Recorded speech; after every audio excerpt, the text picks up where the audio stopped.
evaluate the success of a product and determine how customers are engaging with it. Is someone raising their hand?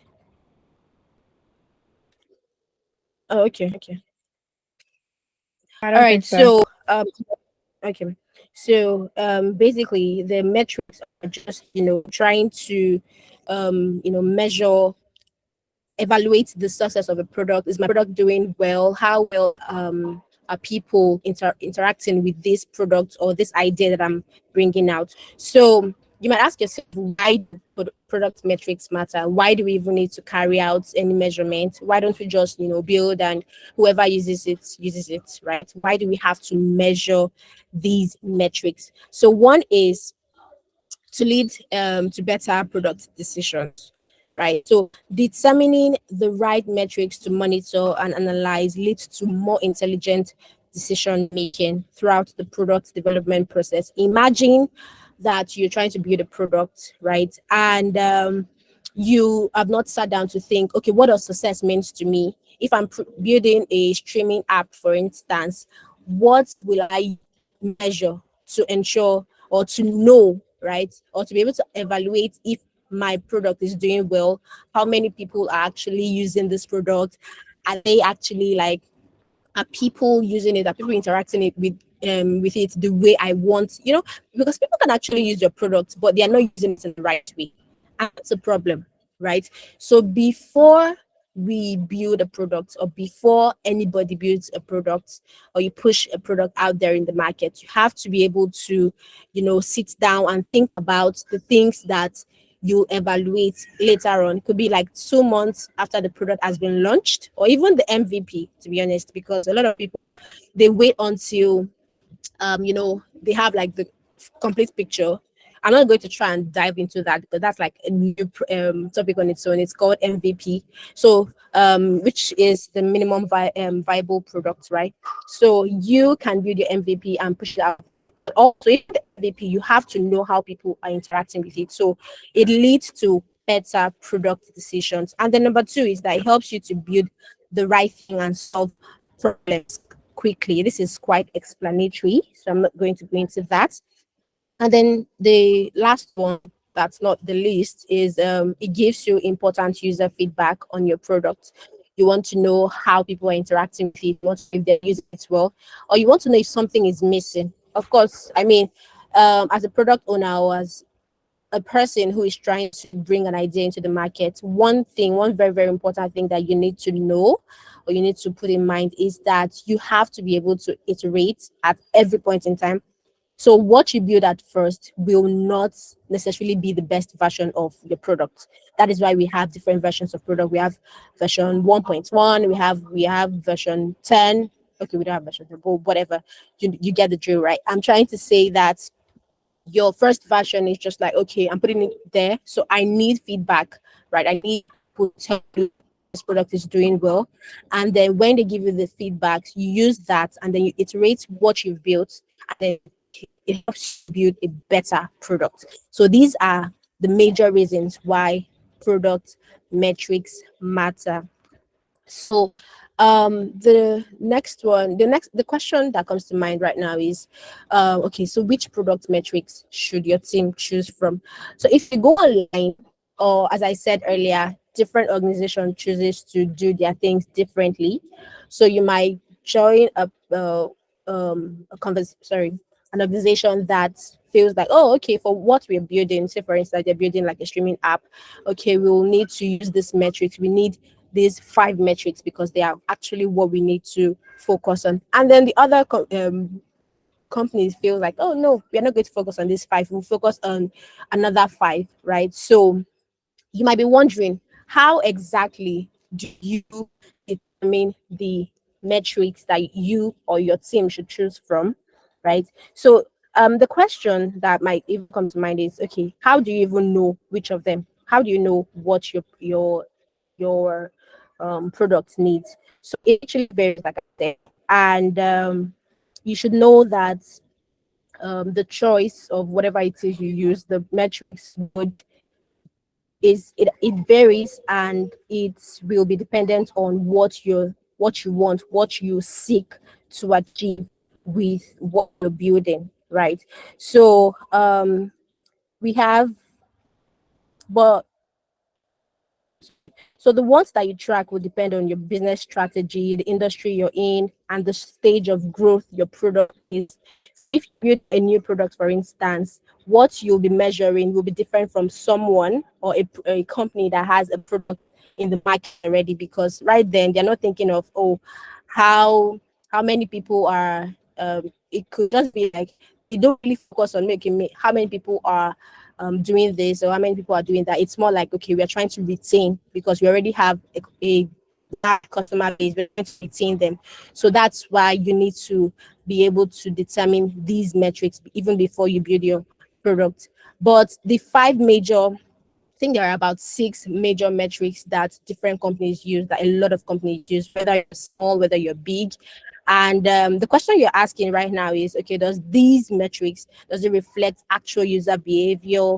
Do the metrics tally with your business goals, and how accurate is it? You have to sit with your team members and, carry out extensive research to know, okay, if these metrics would actually work. So without further ado, let's move on to things that you should be tracking as a product manager. And these metrics are actually like they matter the most for almost all product people. So whether you're working in a big company or a small company, you should also take note of these metrics. So one is monthly daily active users. So I don't know if anybody has used or have anybody has used an app where, after a while, when you don't use it, maybe probably you just like leave it for a while, you get it could just be like an email from the company or from the product, like the product people telling you, okay, uh ha- just like a reminder, like, oh, okay, we've not seen you, or are you having problems and doing all of these things. That's because there are, trying to, like, there are these analytics that help them or help you, even as product manager, to be able to track how many people log onto your platform per day. If it's a web app, if it's an app, sorry, if it's, yes, software, if it's a web, or even as an app, how many people uses it, and the monthly active users and the daily active users. So basically, the monthly active users are just a great overview of a digital product overall health. You want to know how sticky, right?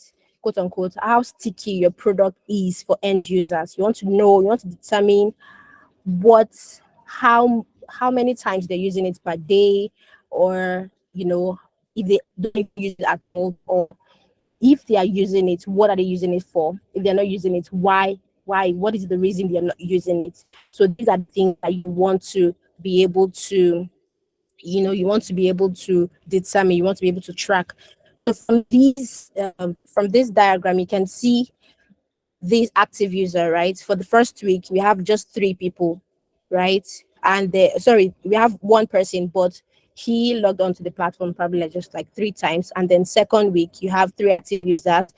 This one is logging onto the platform just four times, and this one four times, and then this one more than four times. So when by the time you're tracking all of these things, you want to know why. Let's call this person Bola. Why Bola did not log onto the platform first week, but she's using the platform like four times the second week, right? So these are the metrics that, you know that helps you to determine how sticky your product is, right? And it also helps you to, you want to know. So for instance, you're trying to build a music streaming service.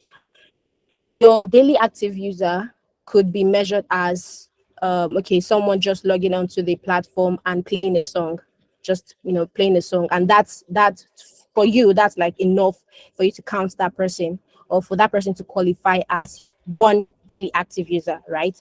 And then it could just be that, no, some people might just want to go beyond that and say, no, for you to qualify as a daily active user, you must play at least three songs. So basically, what I'm trying to say is that you, as a product person, you will determine the minimum action that that has to be taken for this person to be counted as an active user. Do they need to use it once a month or 20 times a month to qualify? But you have to remember that while you're doing all of these things, you don't want to set the bar too high or too low, because focus on the value you're providing, and not like trying to say, oh, 10 people has to and you have to do 10 things for you to qualify. And also, you don't take it too low and say, okay, don't raise the bar too low and say, okay, yeah, it's just for you to log in. Because what if they just log in and they don't do anything? Should that count as, you know, they qualify as an active user?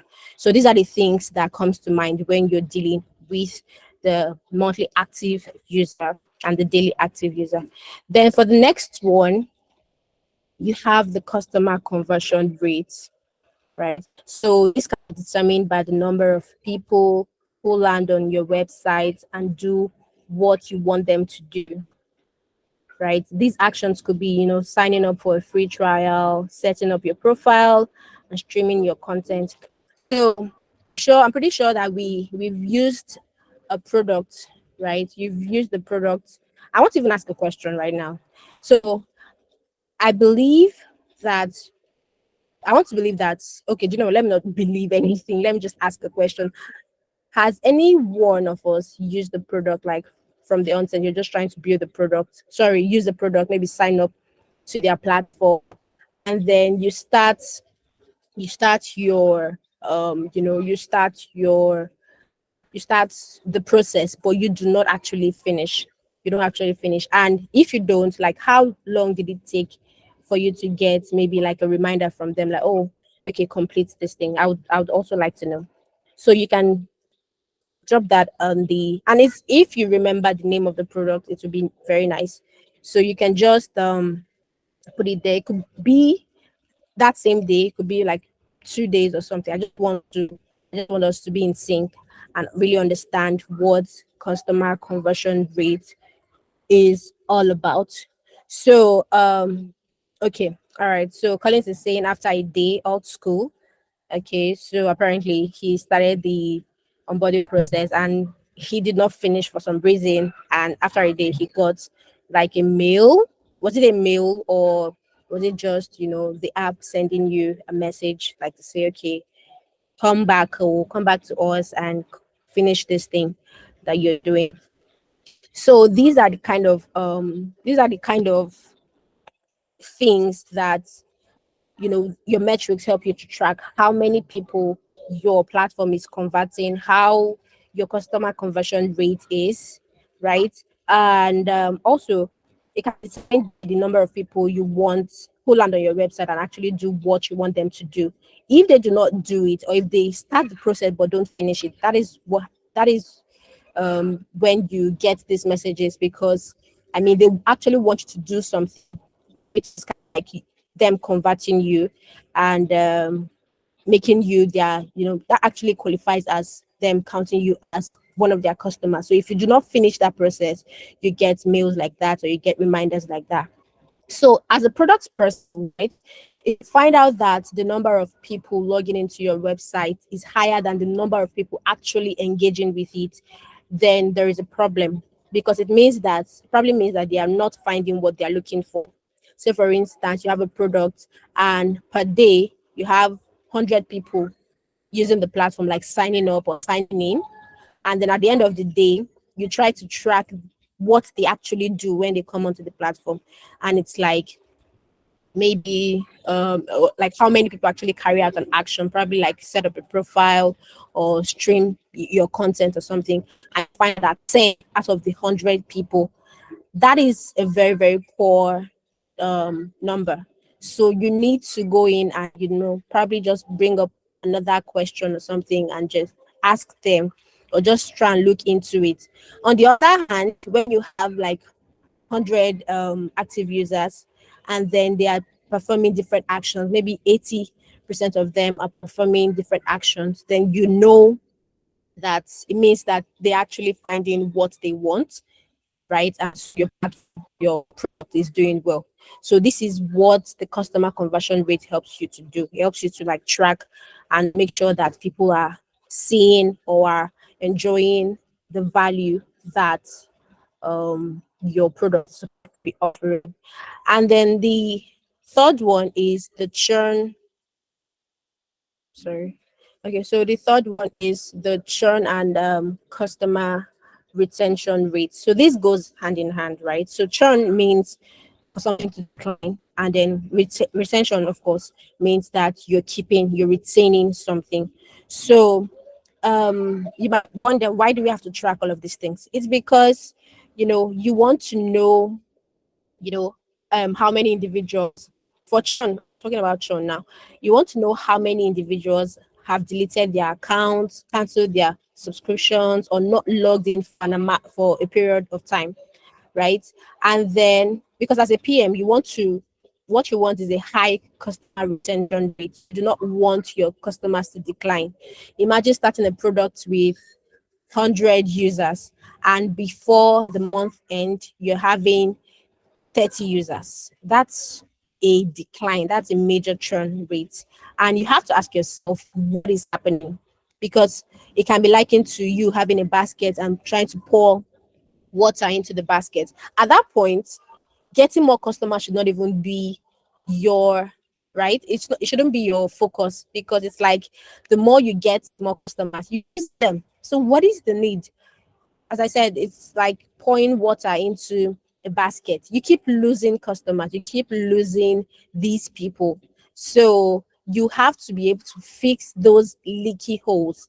You have to be able to probably just swap your basket for a bucket, right? And ensure that your bucket is not leaking. And so that when you get more customers, if you get like two users or two customers more, and it's not going to be like, oh, gaining two and then losing 10, because that's a very, very major problem. So the churn rate is also something that you need to track. And then your customer retention rate is also something that you want to track. You want to know how many people you're gaining, how many customers you're gaining, and how many are actually remaining, right? Because when your user base is loyal, trust me, your product will actually thrive, because people are using it and they are staying, not just use it for one day and then run away. So yeah, these are the metric. This is also one of the metrics that you track as a product owner. And then the fourth one is the net promoter score, and then the customer satisfaction score. I'm pretty sure we've seen something like this a lot when we use a product, where after you sign in, you carry out an action, you see like a pop-up modal that asks you, oh, how was your experience? Are you satisfied with your experience? What can we do? Was it stressful, and was it serious? And I know a lot of Nigerians, myself included, we we try to, even the products that are trying, we're like, I beg, I can do better, or I can build something better. How many of us have actually rated a product a 10 over 10 after our first interaction with it? I'd like to know, you've rated a product, or the experience, maybe your onboarding experience, a 10 over 10 after you've used it. I would like to know, and I want to know the name of the product. Like after your first interaction, not the second or third, your first interaction with it, you've rated. Okay, Collins, you're saying you have. Which of the products?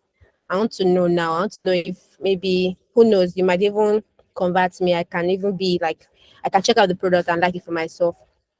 Okay, that's the product management course. Okay, that's good. That's good. I'll probably check that out. What about you? Faith, what is the highest you've given? What is the highest you've given? What is the highest score you've ever given to a product after your experience with that product? I like Faith is also one of those people. It's just like, you know, I don't know if all of us attended, Nigerian university where okay, Zara is saying that she can't remember the product names. I think that's an actual problem, because if you have so good an experience that you rated them a 10 over 10, you should at least have them in mind. You should at least be able to remember. Okay, so it's just like when you go into a university and your lecturer is saying, "See, the highest you can get in my course is 8, or sorry, 80. You can never get a 90, and even if you get a 90, you can never get 100, because that 100 is for God." You might think that, oh, that's weak. Well, we're already doing it here now, because if you cannot rate a product a 10 over 10, even though you enjoy the experience, that says a lot about you and me too. Don't forget. Anyways, that's just on a lighter note.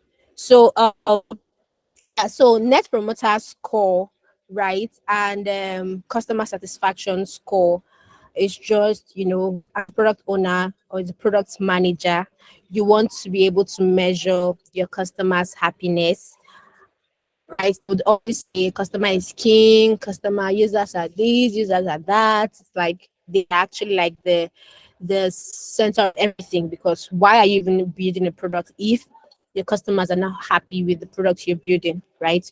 So you have to know if your customers are happy. You have to always keep them happy, and there are ways to track how happy your customers are with the product you're building. So NPS, for instance, now, which means the net promoter score, is is a metric, right, that helps you to that tells you how well your product is loved by your users. It helps you to segment your users into three categories based on how they rate your product out of 10.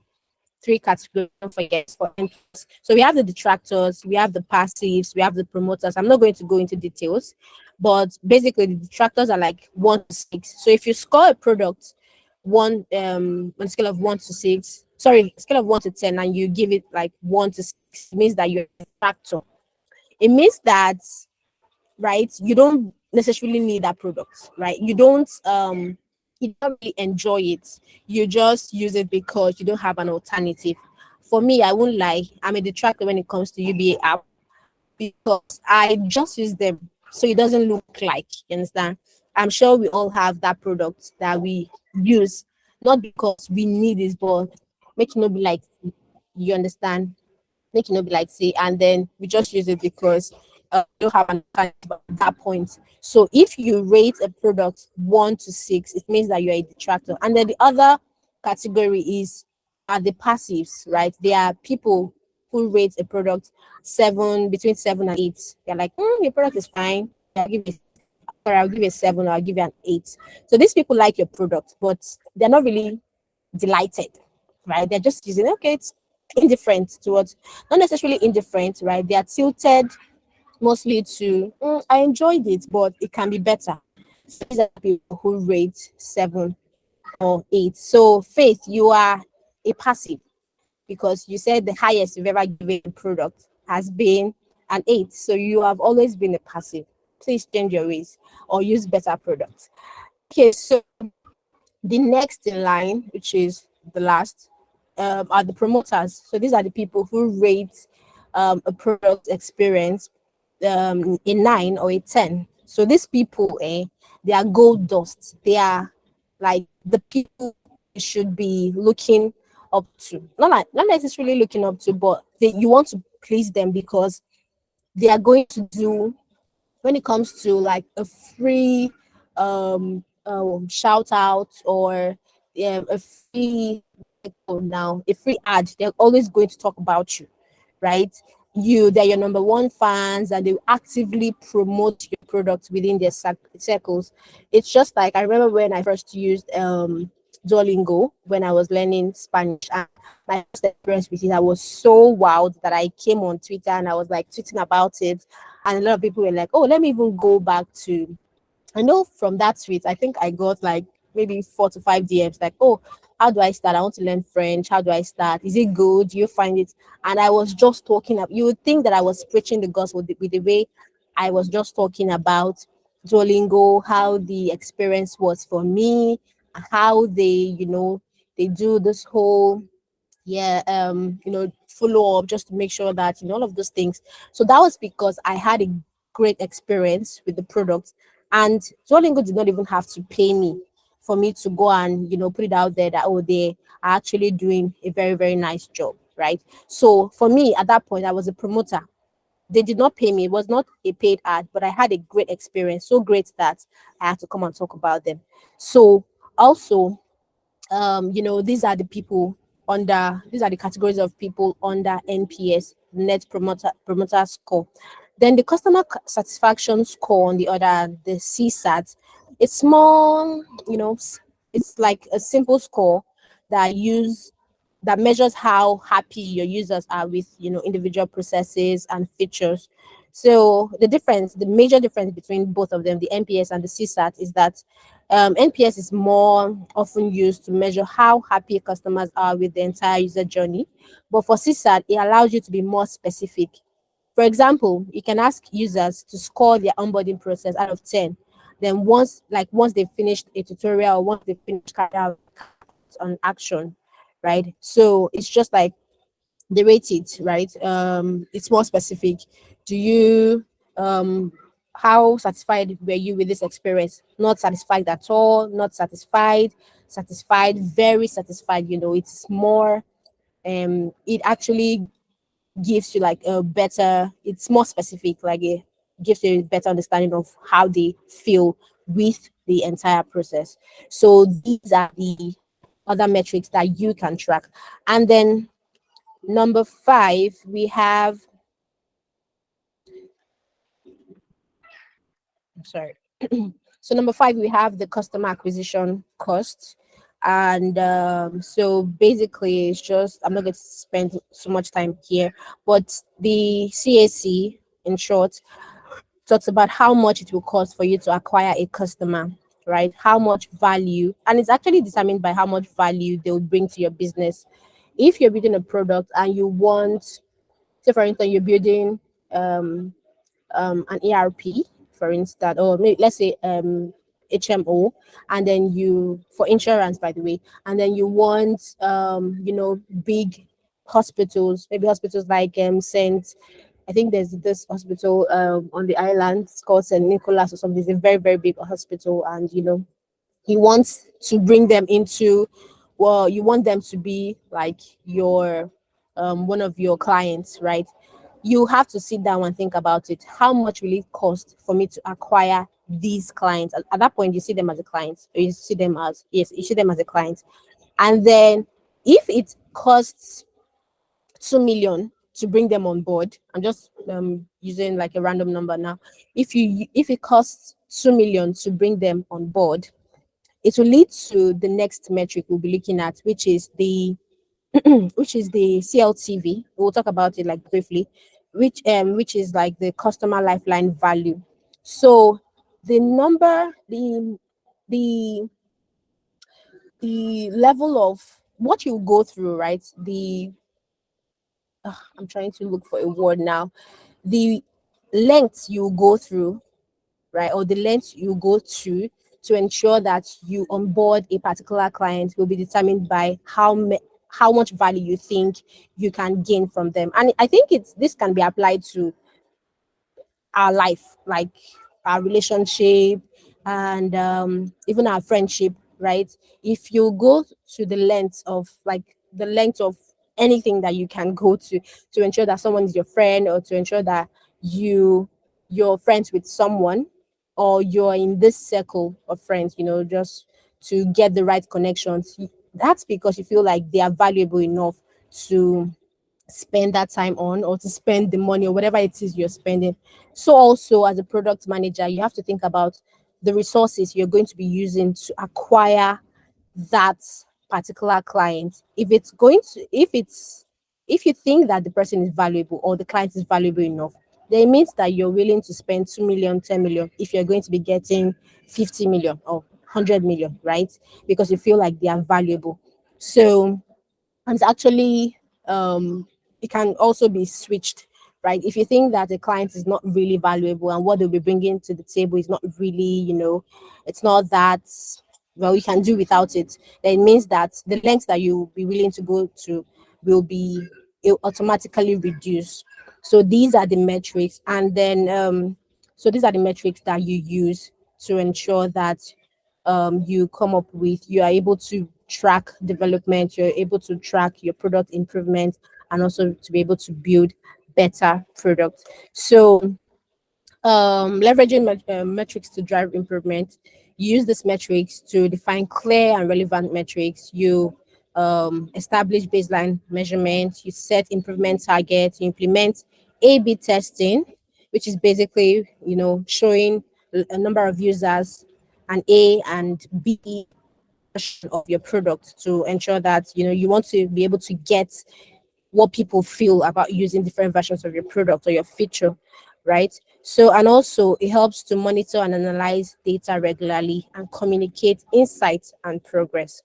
So, so for case studies and best practice, you might be wondering how many people or how many companies or top companies actually use um, these metrics, and does it actually work, or is it something that is theoretical, right? Is it just like, oh, I can do without it, and after all, it's just like, you know, maybe Amazon or Google don't even use it. So I'm here to tell you that the big products, the big dogs in the industry actually use a lot of these metrics, because no matter how big you are, you can, I mean, there are users every day, right? But there are also like very, very good products that are that are competing for to take your spot. So even the big dogs are also looking for ways to track, for them to track these metrics and ensure that they retain, not just get. So you can even have like 100 million users, but you want to be able to retain them. What's the need of getting 100 million users when you lose them in maybe less than 2 or 3 years, right? So you want to be able to, they also want to be able to retain these clients and sorry these users and ensure that they enhance the products and streaming experience or whatever experience they're offering. So for instance, we have Netflix, right? You'll find out that when you log on to a Netflix account, for instance, there was a time actually I was using someone's account, and before I started using that account, the person is actually like an anime fan. So it was always like watching anime and all that. And then immediately I joined the account, because it was a joint account. Immediately I joined. The first K drama I watched, just one, I was already getting like, notifications. Oh, this one, you should watch this one because it's like hit 80% similar to what you just watched. And then you begin to wonder, how did these people know that, oh, someone is interested? Because I am so sure that before I joined that account, they probably had never sent that kind of message before. But just because someone else joined and I watched just one K drama, they're like, oh, okay, you might be interested in this, that kind of thing. So these are metrics. Netflix uses this. They send you notifications, they send you recommendations, right? They suggest highly relevant content to you just to increase customer satisfaction. And I'm like, oh, okay, I could watch this, I could watch that. That's because they're tracking all of these things, right? So even companies like Airbnb, right, and Amazon, they track a wide range of product metrics, including conversion rates, customer reviews, and sales performance. For Spotify, they rely on metrics and tools to deliver a highly personalized music streaming experience. You see, once you listen to a particular song, it could be R&B, and before you know, the next song that will be coming up is another R&B that's very, very similar to what probably just like genre, same genre of music, and just as a form of recommendation, right? And then Uber too is also a great product, and also they use these metrics to use these metrics to track their customer engagement with the platform, and also they want to use it to enhance customer satisfaction. They track metrics such as driving ratings, your trip durations, and wait times, and all that. These are done in order to like evaluate and improve the quality of your service. So these products are just like examples of case studies and you know to just let everybody understand that it doesn't end there. Like once you're building a product, it doesn't just end once you've launched or something. You have to continuously track these metrics and ensure that you're building the right product for the right people and at the right time. Because you could be building a product and nobody's using it, or you could also be building a product that is great, like very, very great, but not at the right time, right? Yeah, I don't want to go into details because there is really no time. But yeah, so these case studies of they highlight how companies across various industries leverage metrics and tools to drive product excellence, gain a competitive edge, and also improve customer satisfaction, right? So by adopting all of this approach, these companies can make informed decisions. Not just these companies, ours too. If you're building a product or if you're part of a company that's building a product, we can optimize our product and deliver exceptional experiences to our customers. So these are what are put together today to talk about, right? Concerning, I mean, there are lots of other things that we can also talk about, but because of time, this is where I'll be stopping. And I really hope that you we all enjoyed the session. Thank you all for joining me today in this exploration of different development tools and metrics. And this is also the right time to ask your question if you have a question, or if you have a contribution, maybe I missed out on something. This is the right time to do so. So please unmute your mic and let us hear from you. If you have a question, or you can just put it on in the chat box.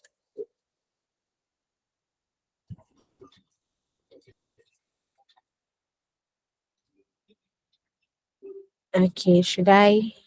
So my former boss will always tell me that if you ask this question, oh, does anybody have any question? Nobody. It's either you've said so much that people are like, wow, that's great, and all. I don't even have any question, or you've said nothing at all. But me, I would like to believe that everybody actually got it, and you are able to, I mean, I was able to share some insights, and you got at least one or two things from what I have said. So this is where I'm going to be handing my mic over to Sarah. Sarah, please can you mute? Okay, thank you. So thank you all Okay. for joining today, and Yes, thank yes, you. thank you so much, Sarah. Thank you so much, Catherine. Thank you so much. I've learned a whole lot right now. And I'm pretty sure our audience, from Faith to Brian to Collins, I'm sure they've learned as well. And I want to say a big thank you. So, guys, I mean, no questions, no suggestions. I mean, your 2 cents will go a long way right now, right? If you need areas or maybe there's a place you need clarity on, as regards all of what Catherine has taught us today. I mean, now is that time to ask those questions. Now is that time to share your opinions. Oh, this is what I this, my view on this, this is my take on that. I mean, let's brainstorm together. That's pretty much why the session is has been put together, right? It's not a rigid session. This is a session where everybody has to talk, everybody has to interact, right? It's not just one way traffic thing, like only Catherine has to speak or only Zara has to speak. Okay, but in the course of no questions at all, I mean, I want to say a big thank you to Catherine for really, really demystifying the product management ecosystem for us. I mean, she made it so simple. Now I'm looking to want to transition into product management already and just put UI UX aside. But okay, like I want to serve UI UX breakfast and go for this one instead. I mean, this is really good. I mean, super theoretical, no code, no brain racking, no stress at all. I mean, let's let product managers breathe. Let me just borrow that word there. So a big thank you, big shout out to you, Catherine. Thank you, Faith. Thank you, Brian. Thank you, Elizabeth. Thank you, Collins. Thank you guys for joining, for being a part of the session from start to now. I mean, on the Saturday, when you are supposed to be maybe at the beach or somewhere chilling, you guys made it here. So that's a whole lot of commitment. A big thank you to you guys. And of course, if you're looking to join our product management course, we have a scholarship offer going running at the moment. 40% scholarship offer is running at the moment for our next cohort that starts on the 10th of July. I mean, yeah, and happy new month again, guys. Happy new month. Welcome to July, guys. So yeah, to say welcome to July and all of that, we're offering a 40% scholarship on our product management course, right? So of course, this is for those of you that are on this call or belong to our WhatsApp community. You guys stand the chance to enjoy this particular offer, right? So yes, if you're still on the group, please do not leave. If you're on the WhatsApp on our WhatsApp product management community, do not leave, because when it's time to enroll for any of our programs, you get to enjoy this benefit, this scholarship offer. So yes, there's that. You learn a whole lot. Product management goes for 8 weeks. So yeah, there's that. It's going to be super educative, insightful, interesting, right? To help you build your personal brand, will help you review your CV, optimize your LinkedIn for hiring visibility. Of course, provide mentorship and support so you land your first role as a product manager. I mean, that all comes with this token of money, right? And with the whole situation of Nigeria currently, I don't know where most of you are joining us from. If you're in Nigeria, the whole drama going on right now, we've already, of course, put this. That's the main reason why we're making this scholarship offer available to you all. So yeah, do not snooze on this offer. Let me take that slang. Do not snooze on this offer at all. We look forward to having you join our next cohort starting 10th of July. I look forward to seeing you, Faith. I look forward to seeing Collins. I look forward to seeing as many of you guys, right? You can also invite your friends, right? Refer your friends to Jupiter Academy and let's get them started as well. So we're getting started, let's also get them started in this tech ecosystem, this tech journey, in this product management space. Let's get them all started. So guys, if you have questions still, I'm still waiting for questions. I'm still using my side eye to look at you guys for questions. Uh Okay. Faith, do you have anything to say? You want to share your views, share your experience in this webinar today? Um, Collins and others on the call that I really can't even see right now. Let me see. Yeah, Brian, Lisbeth. Yeah, while we wait for that, once again, a big thank you to Catherine. Big shout out to you. You're really amazing. We love you, appreciate you from Jupiter Academy. Right. Okay, thank you so much for your feedback, Faith. Thank you so very much. Thank you so very much, Faith. All right, I see Faith is out chilling. By the same time, he joined our session. That's a good one. See, that's what I'm talking about. Thank you, Faith. All right, guys. So with no further ado, no questions, no suggestions. This will call it a day. We'll have to see you guys for subsequent webinars. Please do not leave our community. If you're in our community, we always have free webinars like this every weekend. So do not miss out on all of this, right? And of course, we'll have our blogs going out. You can check our website, check out link in our bios or social media. Follow us on Instagram, Twitter, Facebook, LinkedIn. We're there. On TikTok, safe. We're there. All right. All right. Thank you so very much, guys, and have a wonderful weekend. Bye, guys.